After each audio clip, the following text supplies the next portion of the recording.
안녕하세요. 박래호TV 안전운전 360일 박래호입니다.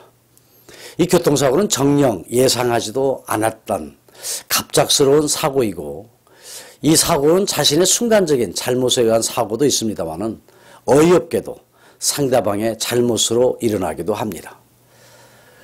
이 순간적인 경우를 당하게 되면 어느 누구도 당황하지 않을 사람은 없겠죠. 그러나 교통사고 현장에서 가해자이든 피해자 입장이든 간에 당황하지 않고 놀란 가슴 쓸어내리면서 차분하게 사고 처리에 임해야 할 것입니다. 사고 처리에는 순서가 있고요. 그 사고 처리를 대응하는 방법에 대해서는 박래호TV 지난편에서 자세히 설명드렸죠.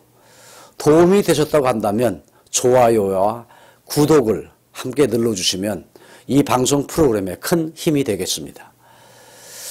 교통사고가 발생되었을 때 당황하고 사고에 대한 대처 방법을 모르게 되면 뺑소니로 몰리는 경우도 생기기도 하고요. 어느 경우에는 피해자인데도 가해자로 되는 경우도 있기도 하고요. 또 한편으로는 과실 여부가 잘못 결정될 수도 있습니다. 어떠한 교통사고이든지 간에 잘잘못은 정확하게 가려져야 되겠고요. 이에 따른 가해자, 피해자도 정확하게 구분되어야 하고, 또 여기에 몇 대 몇의 과실 비율이 정확해져야 합니다.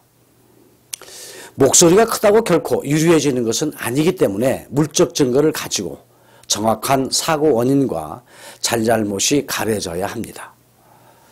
사고 현장의 물적 증거, 그것은 사고 현장의 상황입니다. 어느 경우든지 간에 사고 이해 당사자 입장에서는 사고 현장의 상황을 잘 기억해두고 기록해두는 것이 중요하지요.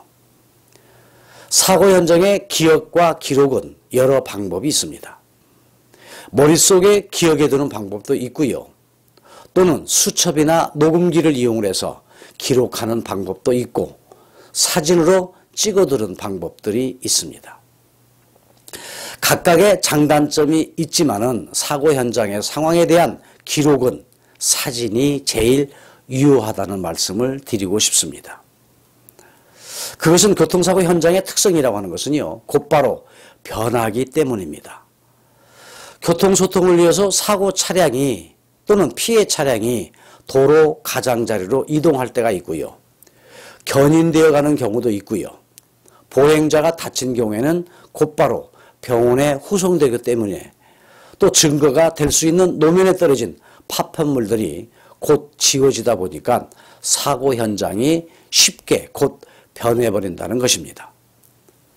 사고가 발생되면 우선 피해자가 부상을 당한 경우에는요, 곧바로 병원에 후송될 수 있도록 119에 신고함과 동시에 112를 통해서 경찰서에 신고하고요.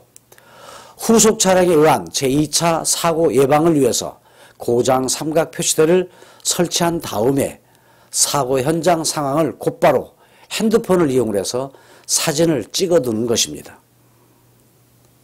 사고 상황을 녹음해두거나 또 내지는 수첩에 문자로 기록해두는 것보다도 사진 한 장이 더 명쾌하고 확실하다는 것입니다. 많은 양의 기록이라든가 녹음된 것이 있다 해도 그것으로 설명하기보다는 똘똘한 사진 한 장이 모든 사고를 한 번에 대변해 주기도 하고요. 어느 누구도 쉽게 이해가 빨리 갈 수 있기 때문입니다. 이 사진이라고 하는 것은 동영상과 또 스틸 사진이라고 하는 한 컷 한 컷의 사진이 있는데, 이 사진도 정확한 각도로 구도를 잘 잡고 찍은 사진을 말하는 것입니다. 그 똘똘한 사진, 증거력이 확실한 사진, 한눈에 사고를 알아보는 사진은요, 어떻게 찍어두어야 할까요? 사고 현장에 사진 찍는 방법에 대해서 알아보도록 합니다.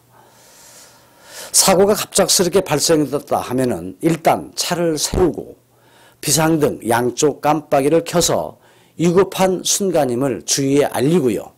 다음으로 차에서 내린 다음에 부상자가 있는지 없는지를 살피고, 만약 인명피해가 있다고 한다면 바로 119에 신고를 해서 병원으로 후송되도록 해야 합니다. 이 교통사고가 발생했을 때는요, 가해자, 피해자를 떠나서 인명피해를 최소한으로 줄이는 것이 가장 중요하기 때문입니다. 다음으로는 사고 당사자인 상대와 이 얘기를 하면서 핸드폰으로 그 내용을 녹음해 두십시오. 교통사고가 난 바로 직후에는요, 상대방이 거짓말을 할 확률이 상대적으로 낮고 진실된 정보만을 이해하는 경우가 가능성이 높기 때문입니다. 이때 상대와 언쟁은 하지 마시고요. 인명피해도 없는 경미한 접촉사고인 경우에는요, 서로 합의하에 완만히 해결되었으면 좋은 것이 되겠죠. 또한 서로 잘잘못을 각각 인정을 하게 되면 보험회사에만 연락을 하시고요. 경찰관서에 신고할 필요는 없습니다. 그러나 만약에 인명피해가 있거나 상대방과 이 얘기가 잘 안 풀어지거나 또는 과실 여부의 여부를 따지하는 등 복잡한 경우에는요, 반드시 112로 경찰서에 신고를 해두는 것이 좋고 바람직한 것입니다.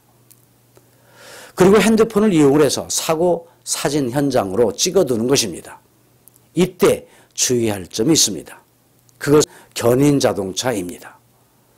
보통 사고가 발생되면 연락도 하지도 않았는데 가장 먼저 사설 견인 차량이 사고 현장에 오는 경우가 많지요. 왜 올까요? 사고 현장을 견인해서 그 자동차를 견인해서 정비공장에 갖다 주면서 돈을 받는 영업을 하기 위해서입니다. 대부분 여러 대의 견인차가 와서 서로 자동차를 끌고 가려고 또 경쟁도 많이 하지요. 이때 차를 견인하려고 사고 차량을 움직이게 그냥 놔둬서는 큰 낭패를 당할 수가 있기 때문에 최소한 사진을 찍어두고 난 뒤에 경찰관이나 보험회사 직원이 사고 현장을 있는 그대로 확인한 후에 움직이도록 해야 할 것입니다. 사고 현장의 사고 차량이 사고 후 어떻게 어떤 모습으로 정지되어 있으냐 하는 것은요, 사고 후 최종 정지 위치가 바로 사고의 그 원인과 사고 차량의 속도 등을 알아내는데 아주 중요한 증거 자료가 되기 때문입니다. 교통사고 기록 팁을 드립니다. 휴대전화로 사고 현장을 먼저 자세히 찍어두고 동영상도 남깁니다. 그리고 상대 운전자와 대화 내용을 녹음을 해두는 것입니다. 네. 다음으로는 사진을 찍어두는 것입니다. 가장 확실한 증거물로 남길 수 있는 것이 사진이기 때문입니다. 간혹 차량에 설치되어 있는 일명 블랙박스만을 믿고 있다가는 사고 현장 상황 기록을 못 챙겨 놓을 수도 있습니다. 블랙박스에 찍힌 영상에는요, 사각지대도 있을 수 있고 사고 당시에 확실한 증거가 안 찍혀질 수도 있고요. 나중에 보게 되면 사고 당시가 기록되지 않는 경우도 간혹 있기 때문입니다. 또한 블랙박스의 칩을 경찰서나 보험회사에 제출하실 때에 찍힌 영상을 따로 복사해서 챙겨 두십시오. 경찰서나 보험회사에서 잘못 취급을 해서 영상이 훼손되는 경우를 대비해야 된다는 것입니다. 간혹 원본 칩을 그냥 제공했다가 잘못되어서 낭패를 보는 경우가 있습니다. 사고 현장의 사진, 제일 먼저 사고 차량 2대면 2대, 3대면 3대, 그 이상이더라도 모두를 사고 후에 정지된 상태 그대로를 찍어 두어야 합니다. 이것을 사고 후 사고 차량의 최종 정지된 상태라고 하는 것입니다. 이 최종 정지 위치의 자세를 가지고 충돌한 지점을 찾을 수도 있고 이 충돌 지점으로 중앙선 침범, 차선 변경 등등 원인을 알아낼 수가 있는 것입니다. 사고 난 차량의 최종 정지 위치를 찍을 때에는요, 사진을 찍는 사람이 중앙선이나 차선을 밟고 차선의 직선 방향에서 찍어야지 옆에서 찍게 되면 사고 차량이 중앙선을 또는 차선을 물고 있었는지 또 얼마만큼의 침범을 했는 것인지를 알 수 없기 때문에 차선이나 중앙선을 일직선상에 두고 찍는 것이 아주 중요합니다. 이때 찍는 위치는요, 조금 원거리 그리고 20m 내지 30m 후방에서 그리고 전방에서 찍어두면 도로의 상태도 같이 찍히게 되어서 사고 원인을 밝히는데 좋은 자료가 되는 것입니다. 다음으로는 타이어의 자세를 찍어두는 것입니다. 바퀴가 반듯한 상태인지 틀어져 있는 상태인지에 따라서 운행 궤적을 알 수가 있는 것이고요. 잘잘못을 정확하게 가려낼 수 있는 것입니다. 다음으로는 충돌로 인한 차량의 파손 상태를 원거리와 근거리에서 좌측에서 우측에서 그리고 중앙에서 찍어두는 것도 중요합니다. 이때 본인의 차량은 물론이겠습니다만 상대방 차량의 망가진 상태까지 찍어두는 것이 좋습니다.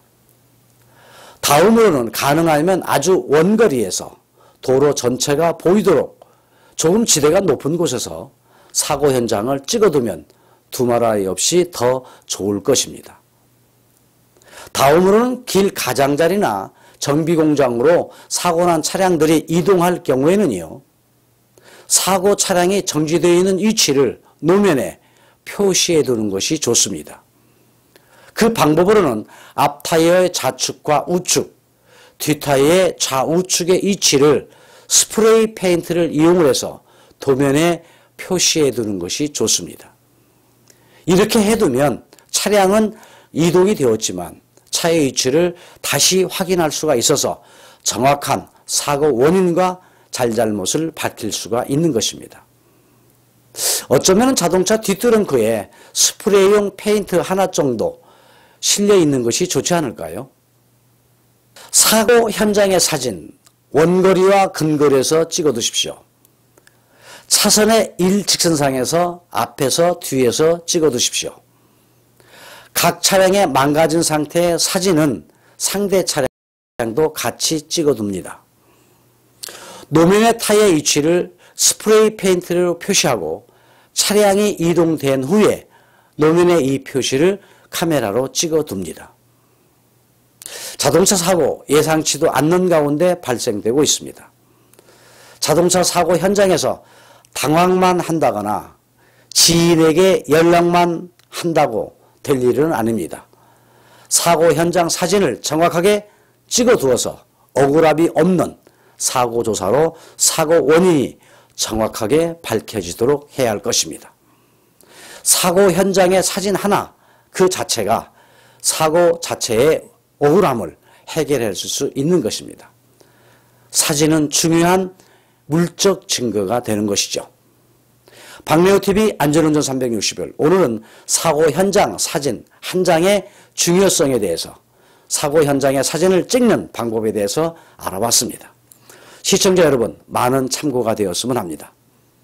오늘도 안전운전으로 즐거운 하루 연속이 되시기를 바라면서 박래호TV 안전운전 360일 오늘 편을 마치겠습니다. 여러분 건강하십시오. 감사합니다.